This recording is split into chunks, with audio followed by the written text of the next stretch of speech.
कबीरदास की साखियाँ, जिसे कबीरदास ने लिखा, कबीरदास की साखियाँ, दोहे काफ़ी महत्वपूर्ण इसलिए हैं क्योंकि वो बहुत नीतिपरक है। जीवन के बहुत गूढ़ अनुभवों को उन्होंने अपनी साखियों और दोहों में रखा है। आप इसे पढ़ेंगे कि ये जो दोहे, ये जो साखियाँ आप अभी पढ़ेंगे, जिसमें 5 साखियाँ दी गई है और यह संकलित है। यहाँ एक सुधाकर, संत सुधाकर एक पुस्तक है जो बाद में लोगों ने संकलित किया है। उसी पुस्तक से ये 5 साखियाँ यहाँ दी गई हैं, संकलित हैं। और संकलनकर्ता या उसके संपादक जो हैं वो हैं वियोगी हरि। वियोगी हरि एक महत्वपूर्ण कवि थे प्रेमचंद के बाद के पीढ़ियों का। उन्होंने बहुत अच्छा काम किया कि कबीर और सूर के बहुत सारे पदों को, दोहों को, साखियों को उन्होंने अलग रूप से संकलित करते हुए हिंदी साहित्य के पाठकों के सामने में रखा। तो आप यह देखेंगे कि कबीर अपनी साखियों में क्या ज्ञान देते हैं और जीवन के किन अनुभवों का हमें अनुभवों से बोध कराते हैं। इन साखियों का अर्थ क्या होता है? साखियाँ का अर्थ है, शाब्दिक अर्थ अगर आप जानें तो ज्ञान, सीखना, विवेक, बौद्धिकता से संबंध रखने वाला अर्थ जो है वह साखियाँ है। तो कबीर ऐसी साखियों में हमारे जीवन के बहुत अच्छे ज्ञान, जो हमारे दिनचर्याओं से लेकर जीवन यापन करने के क्रम में उन दोहों और उन साखियों को हम अनुभूति ही नहीं बल्कि उसे ध्यान में रखकर अगर जीवन यापन करते हैं तो निश्चित रूप से हमें बहुत लाभ होता है और हमारे विचार और अनुभव विस्तृत होने का एक सुयोग प्राप्त होता है, अवसर मिलता है। तो कबीर यहाँ कहते हैं, जाति न पूछो साधिकी, जाति न पूछो साधिकी, पूछ लीजिए ज्ञान, मोल करो तलवार का, पड़ा रहन दो म्यान। बिल्कुल सरल सहज शब्द हैं, इसमें कोई ऐसे शब्द नहीं हैं जो समझना कठिन हो विद्यार्थियों के लिए। जाति आप जानते हैं, जिसको आप जाति वर्ग के रूप में जानते हैं। हमारे वर्ण व्यवस्थाओं में जो जातियां हैं वो 4 हैं, ब्राह्मण, क्षत्रिय, वैश्य और शूद्र। हम इसे जाति कहते हैं और जितनी उपजातियां हैं वो अलग हैं। तो कबीर यहाँ क्या कह रहे हैं? कहते हैं जो संत हैं, जो साधु हैं, जो महात्मा हैं, जो ऋषि हैं, मुनि हैं, जो ज्ञानी हैं, उनसे कभी भी जाति नहीं पूछनी चाहिए। अगर तुम्हें पूछना है, अगर आप पूछना चाहते हैं तो उनसे ज्ञान के संबंध में पूछ लीजिए, उनसे ज्ञान आप प्राप्त कर लीजिए। यही हमारा धर्म है। कैसे? तो कहते हैं ठीक उसी प्रकार से यह बात होती है जैसे हमें तलवार की ज़रूरत पड़ती है तो हम मोल अर्थात कीमत, भाव जो लगाते हैं वो तलवार की लगाते हैं, म्यान की नहीं। ठीक इसी प्रकार से साधु और संतों से जाति नहीं पूछनी चाहिए, उनके ज्ञान के बारे में पूछना चाहिए, उनके ज्ञान को ग्रहण करना चाहिए, उनसे ज्ञान लेकर अपने जीवन को कृतार्थ करने की चेष्टा करनी चाहिए। ये कबीर की साखियाँ, ये ज्ञान है, ये बहुत बड़ा ज्ञान है। एक व्यावहारिक अर्थ में भी है, सामाजिक अर्थों में भी आप इसे देखें तो ये इससे हमारा चरित्र, हमारी सांस्कृतिक जो स्थितियां हैं वो मजबूत बनती हैं। तो पहली साखी में कबीर ने इतनी सुंदर नीतिपरक बातें रखी। अब दूसरी देखें कि आवत गारी एक है उलट होई अनेक। ये गौर करने वाली बात है कि आवत गारी एक है उलट होई अनेक, अकह कबीर नहीं उलट ये वही एक की एक। ये व्यावहारिक रूप से माने इस पर हम कह सकते हैं कि व्यावहारिक रूप से आप इसको उतार लें जीवन में, इसको ध्यान रखें। कबीर कहते हैं कि गाली, गारी का मतलब होता है गाली। गाली जब कोई देता है तो वो मेरे पास आती है, और कहते हैं कि जब हम उसे उलट देते हैं फिर हम दूसरों की तरह हम भी गाली दे देते हैं, तो कहते हैं कि वह अनेक हो जाता है। कहने का अर्थ है कि गाली का जवाब गाली से नहीं होता है। आप उसे सुन लीजिए, आप उसे मौन होकर जवाब दीजिए।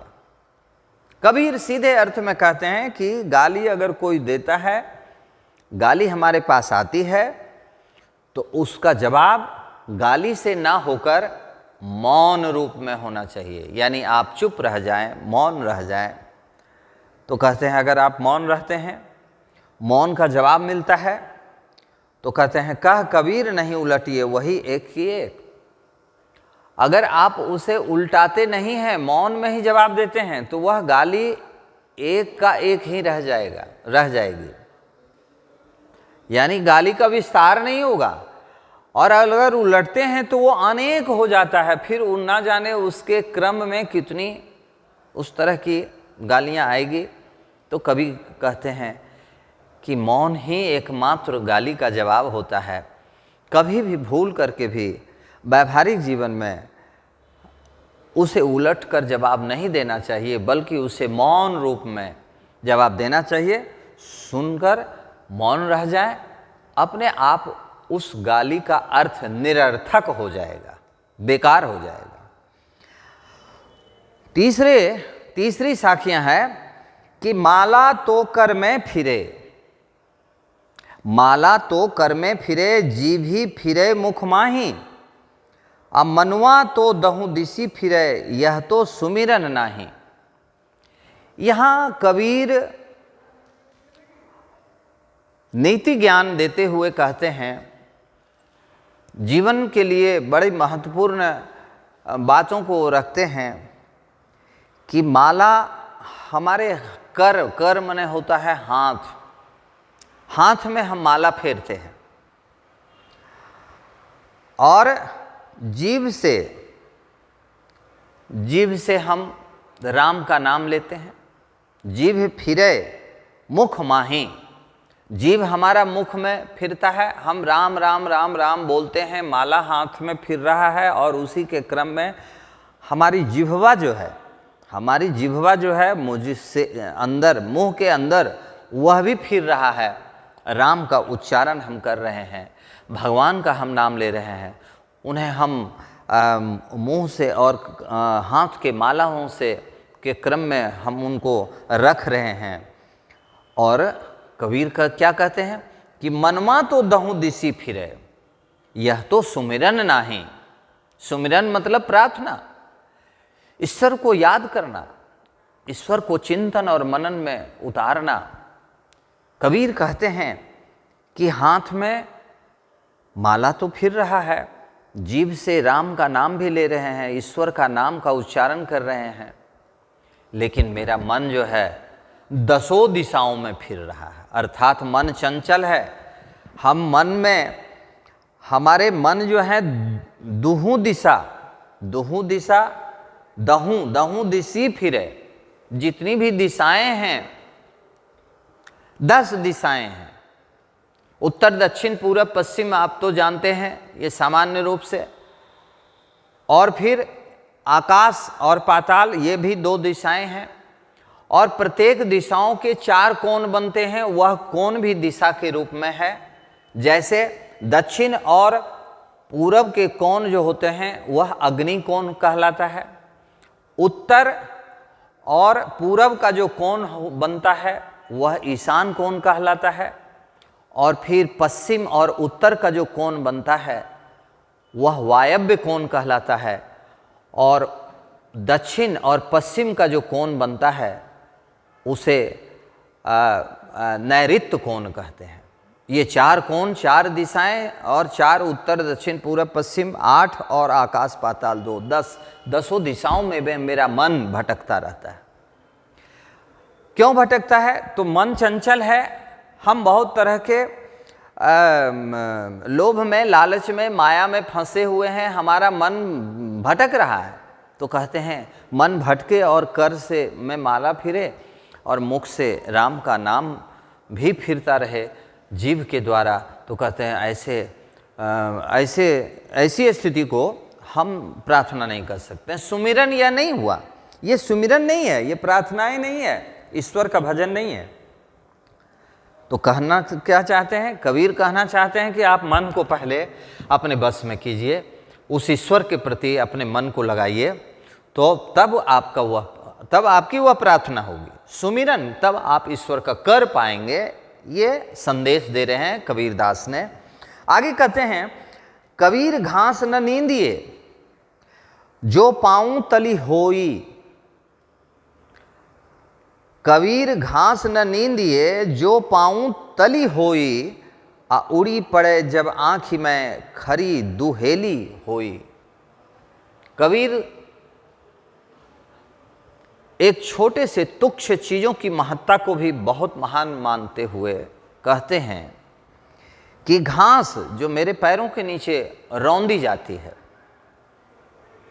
कहते हैं आप उसे मामूली मत समझिए, जिसे आप पैरों से रौंदते हैं, जो घास है, जो तिनका है।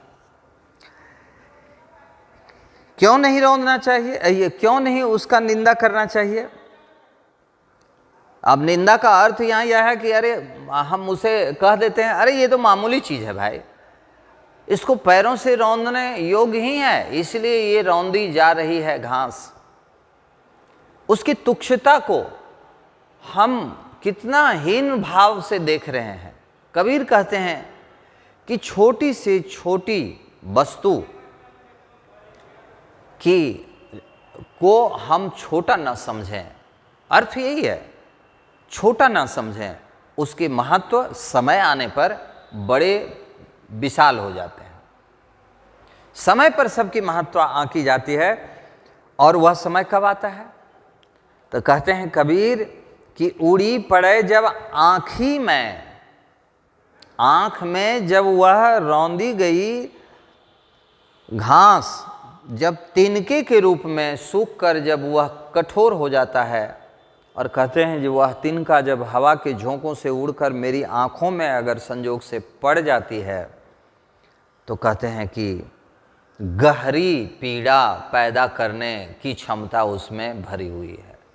हमारी आँखों को बहुत खरी माने शुद्ध रूप से अब जिसको कहते हैं दर्द, पीड़ा का बोध करा देता है, और हमारे मुंह से आह भी निकल जाती है।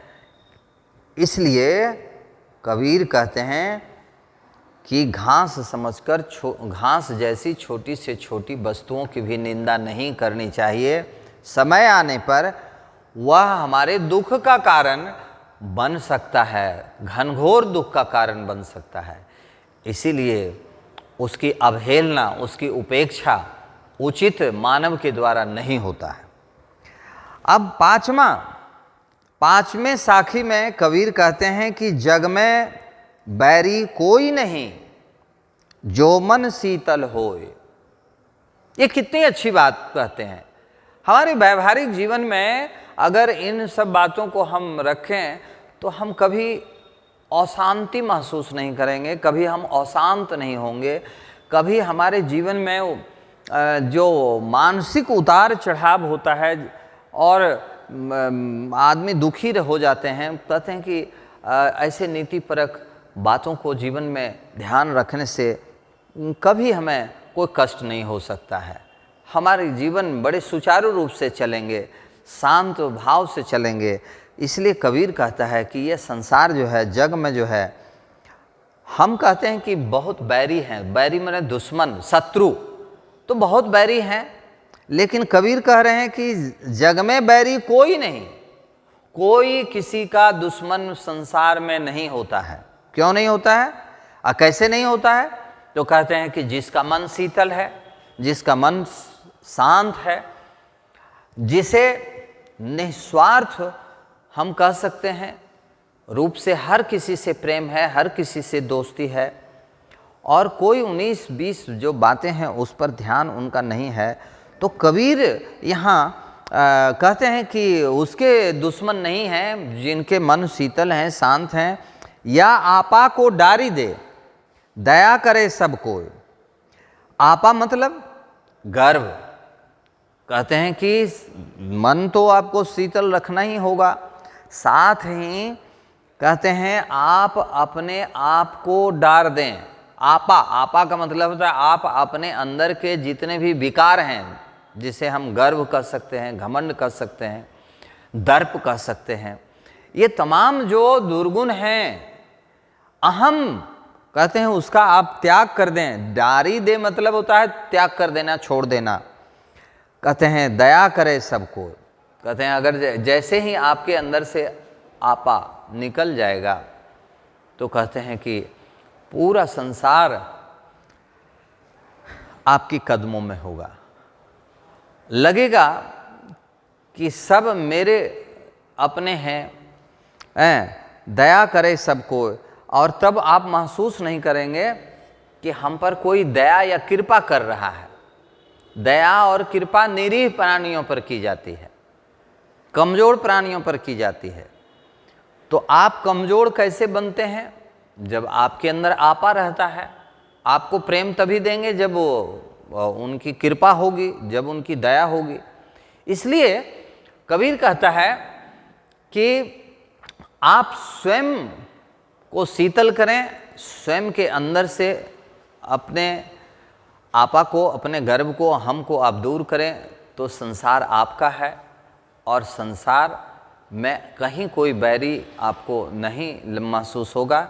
इसलिए कबीर कहते हैं संसार में कोई किसी का बैरी नहीं होता है। तो इस तरह से आप देखते हैं कि कबीर के दोहों में, कबीर की साखियों में कितनी महत्वपूर्ण और बहुमूल्य बातें छिपी हुई हैं।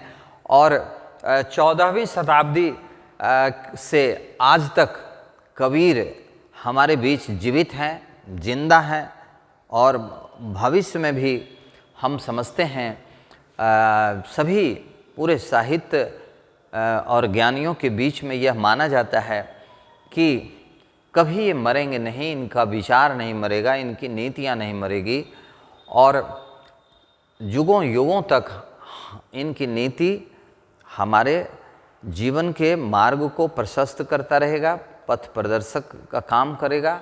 इसलिए कि ये अनमोल हैं। ऐसे नीति परक दोहों और साखियों का मूल्य नहीं होता है। यह मूल्य तभी यह सार्थक हो सकता है जब हम इसे अपने जीवन में उतार सकें और हम उसे अपना सकें, तभी हमारा जीवन सुचारू रूप से चलता है। इस तरह से कबीर की ये साखियाँ हैं। आप इसको हो सके तो आप प्रत्येक 5 दोहों को रट लें, याद रखें, जीवन पर्यंत याद रखने की जो चीज़ें होती है, कुछ पद होते हैं, कुछ कविताएं होते हैं, इसलिए वो हमेशा जीवन के लिए याद होनी चाहिए। पढ़ना और परीक्षा में पास करना तो है ही बहुत बड़ी बात है, वो भी बड़ी बात है, उसे भी हम कम नहीं आंक सकते। इसलिए कम से कम कबीर को याद रखना चाहिए, इनकी साखियाँ हमारे कंठ पर वास करे, यह भी ध्यान रखना चाहिए। और फिर आपको जो भी दिक्कतें होगी वो आप पढ़ेंगे, पूछेंगे तो वो दूर हो जाएगा। ये आज समाप्त हो गया। धन्यवाद।